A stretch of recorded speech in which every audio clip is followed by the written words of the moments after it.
మరణం మీద స్పందించడానికి మనతో ఉన్నారు దాసరి రాము గారు. సో వారితో మాట్లాడదాం. రాము గారు నమస్తే సార్. ముద్రగడ పద్మనాభరెడ్డి గారు మరణించడం జరిగింది. సో వారితో మీకున్నటువంటి అనుబంధాన్ని పంచుకోండి సార్. ముద్రగడ పద్మనాభరెడ్డి గారు రెడ్డి అని ఎందుకన్నారమ్మా? ముద్రగడ పద్మనాభం గారు ఆయన. Okay sir. ఓకే. కొంతమంది నేను ఇది అనుకున్నది అవ్వకపోతే నా పేరు తిప్పి పెట్టుకుంటా, పేరు మార్చి పెట్టుకుంటా అంటుంటారు బయట జనాల్లో అంటారే గాని ఎవరు ఆ పని చేయరు. ఆయన అనుకున్న ఆలోచన విధానానికి ఆయన కట్టుబడి ఉన్నది. ఆయన దాన్ని నిలబెట్టుకున్నాడు. ఆయన అన్నమాట ప్రకారం నిలబెట్టుకున్నాడు. ఆయన మెంటాలిటీ అట్లాంటిది. ఆయన అనుకున్న విధానం, ఆయన వెళ్ళే విధానం ఏదుంటే దాని పద్ధతిగా పోతాడని, అంటే ఎక్కడ మళ్ళీ వెనక్కి డీవియేట్ అవ్వడని అర్థం అంతే. సరేనా? ఆయన ఒక రాజకీయంగా అనేక పెద్ద పెద్ద పదవులు చేసిన మనిషి. ఎమ్మెల్యేలుగా గెలిచారు, ఎంపీగా గెలిచారు, మంత్రిగా చేశారు. అంత రాజకీయ పరమైన భవిష్యత్తు అంటే ఒకటి రాష్ట్రం మొత్తానికి కాపు కులం తరఫున ముఖ్యమంత్రిగా ఈయన పేరు ప్రపోజల్ కూడా వచ్చింది కాంగ్రెస్ పార్టీ అధికారంలో ఉన్న రోజుల్లో. అంత సీనియర్ మోస్ట్ రాజకీయాల్లో అట్లాంటి వ్యక్తి, రాజకీయాలు అంత సీనియర్ గా ఉన్న వ్యక్తులు ఎవరు కూడా కులం సంబంధించిన విషయాల్ని భుజాన్ని వేసుకోరు. ఎందుకంటే స్థానికంగా ఉన్న ఈక్వేషన్స్ లో దెబ్బతింటారు వాళ్ళు. ఆయన కాపు కులం సంబంధించిన ఎక్కువ భుజాన్ని వేసుకున్న తర్వాతే ఆయన కొన్ని విషయాల్లో ఇబ్బందులు పడ్డారు ఆయన రాజకీయంగా. అయినా కూడా ఎప్పుడు కులం సంబంధించిన సమస్యల విషయంలో ఎప్పుడు వెనకడుగు వేయలేదమ్మా ఆయన. రిజర్వేషన్ల ఉద్యమం రావులపాలెంలో సలాజ్ స్వామినాయుడు గారు వాళ్ళందరూ మొదలుపెట్టిన ఉద్యమాన్ని ఆయన తన భుజం మీద వేసుకుని రిజర్వేషన్ ఉద్యమం పోరాటం చేసి సైకిల్ యాత్రలు చేసి ఈ రోజు ముస్లింస్ కొన్ని కులాలు అనుభవిస్తున్న రిజర్వేషన్స్ అన్ని వచ్చిన జీవో అంతా కూడా ఆ జీవో నెంబర్ 30 ఆయన తెచ్చిందే.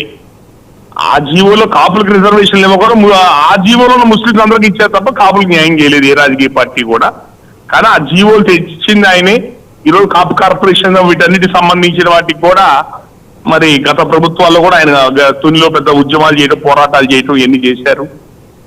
వాళ్ళు చేసిన ప్రయత్నాలు, పోరాటాల వల్లనే ఈ రోజు ప్రభుత్వాల నుంచి ఏమన్నా వస్తున్నాయి, కాపులకి ఏమన్నా వస్తాయి అని అంటే పద్మనాభం గారు లాంటి వాళ్ళు, మీరే వెంకట్రావు గారు, పిల్ల వెంకటేశ్వర గారు లాంటి వాళ్ళు, ఆ మహానుభావులు చేసిన పోరాటాల వల్లనే ఈ రోజు ఫీజు రీఎంబర్స్మెంట్, కాపు కార్పొరేషన్ నిధులు, ఏదైనా లోన్లు ఏదైనా వస్తున్నాయి అని అంటే వాళ్ళందరి యొక్క ప్రయత్నమేనమ్మా.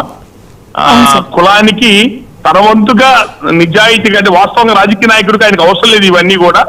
కానీ ఆయన ఏ రోజు కూడా పదవుల కోసం వ్యామోహం కోసం పరిగెత్తలేదు. ఈ పదవులు కావాలని ఎవరికి చేతులు చేర్చలేదు. ఇన్ని పెద్ద పెద్ద మంత్రులు పెద్ద పెద్ద పదవులు అనుభవించినా కూడా 10 రూపాయలు ఎప్పుడు బయట వాళ్ళ దగ్గర సంపాదించుకోలేదు ఆయన. ఒక్క 10 రూపాయలు ఆశించలేదు. తన ఆస్తి పోగొట్టుకున్నాడు తప్ప ఒక్క అవినీతి మచ్చ కూడా లేని వ్యక్తి ఆయన.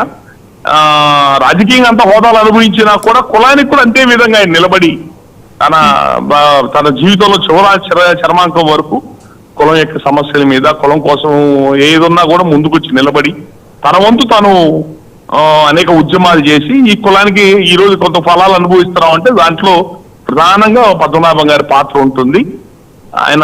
ఈరోజు ఆయన చనిపోవటం అనేది జాతికి తీరని లోటు. అది మేమందరం అలాంటి వాళ్ళందరం కూడా ఈ కాపు సంఘం పెద్దలు వీళ్ళందరినీ చూసే కదా మేమందరం బయటకు వచ్చి పనిచేసామంటే, మేమందరం కులాన్ని పనిచేస్తున్నాం అంటే ఈ పెద్దవాళ్ళ కాపునాళ్ళు ఉన్న పెద్దలను చూస్తే మేము బయటకు వచ్చి పనిచేసింది. కాబట్టి ఆ మహానుభావుడికి ఆయన ఆత్మకు శాంతి కలగాలని చెప్పని కోరుకుంటున్నాం. ఆయన్ని జాతి ఏ రోజు కూడా ఆయన సేవలను ఏ రోజు కూడా జాతి మర్చిపోకూడదు. సార్ రాము సార్, అంటే ఆయనతో మీరు ఎంతో అంటే వర్క్ చేసి ఉంటారు. ఆయనతో మీకున్నటువంటి చివరి జ్ఞాపకం ఏదైనా మర్చిపోలేనిది ఉంది అంటే ఏం చెప్తారు సార్? చివరి జ్ఞాపకం అంటేనమ్మా,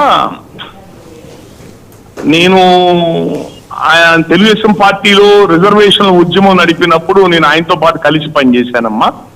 విస్తృతంగా పనిచేశాం రిజర్వేషన్ ఉద్యమం కోసం.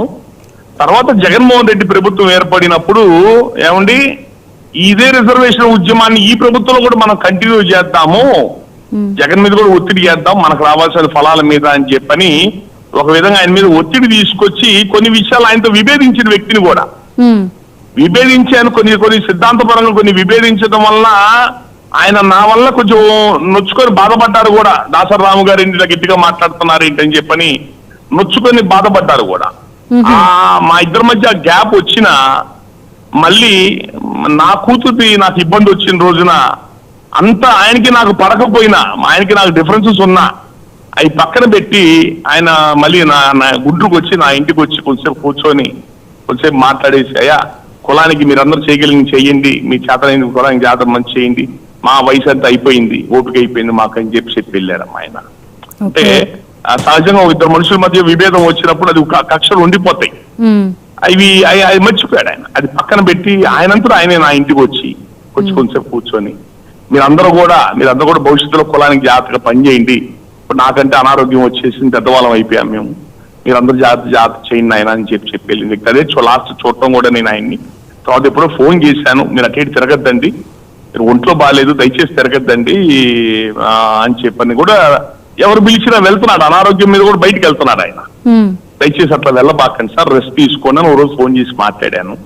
ఇక అదే లాస్ట్ అమ్మా. తర్వాత నేను పెద్దగా ఆయనతో మాట్లాడింది లేదమ్మా. విలువలు కలిగిన మనుషులు వాళ్ళు, అధికారం కోసమో డబ్బు కోసమో వేటి కోసమో ఉంచే మనుషులు కాదు వాళ్ళు. ఒక విలువలతో కూడుకున్న రాజకీయాలు చేశారు. ఆ రోజు రంగగారిని చంపుతారని చెప్పని కాపునాడు మీటింగ్ పెట్టిన రోజు కూడా ఆ రోజునున్న పెద్ద తలకాయల్లో ఈయనొకరు. మిర్యాల వెంకట్రావు గారు వీళ్ళందరూ పెద్ద తలకాయలు ఎవరైతే కాపునాడు మీటింగ్ పెట్టారో దాంట్లో పుదుగడ పద్మనాభం గారు ఒక one of the main man. ఆ రోజు వాళ్ళందరూ కలిసి విజయవాడలో 10 లక్షల మంది మీటింగ్ తో చాలా పెద్ద మీటింగ్ పెట్టారు రంగా గారికి సపోర్ట్. అట్లా ఆయన లైఫ్ అంతా కూడా సమాజానికి జాతికి అన్నిటికీ నిలబడి పనిచేశాడు. చాలా పదవులు వదులుకున్నాడు అవసరమైతే. జీవితంలో చాలా నష్టపోయాడు కూడా, చాలా నష్టపోయాడు. అది వయసు తెలిసి తెలియని వాళ్ళు, అనుభవం లేని వాళ్ళు ఎవరు ఎటు దొరికితే అటు ఎవరికి ఏది దొరికితే అటు మాట్లాడుతూ ఉంటారు. ఆయన్ని దగ్గరగా లోతుగా చూశాం కాబట్టి ఆయన గురించి మాకు అవగాహన ఉందమ్మా. మహానుభావుడు. అట్లాంటి వాళ్ళు జాతిగా నిబద్ధతగా ఉండే వాళ్ళు దొరకరు. ఇప్పుడున్న రాజకీయ నాయకులు చూస్తున్నాం కదమ్మా, ఊరిని 4 రోజులు ఎమ్మెల్యే చేస్తేనే కోట్లు సంపాదించుకునే రోజులు. ఆయన ఏ రోజు అలా ఆ వాతావరణం మనిషి కాదు, మంచి విలువలు కలిగిన మనిషి. అలాంటి వ్యక్తి వెళ్ళిపోవటం సమాజానికి లోటు, ముఖ్యంగా మా జాతికి లోటు. ఆయన్ని ఎప్పుడు కూడా స్మరించుకొని అతను గుర్తు పెట్టుకోవాల్సిన అవసరం ఎంతైనా ఉంది మా అందరికి. Okay sir, okay, thank you sir phone line లో జాయిన్ అయినందుకు. Thank you. Okay sir.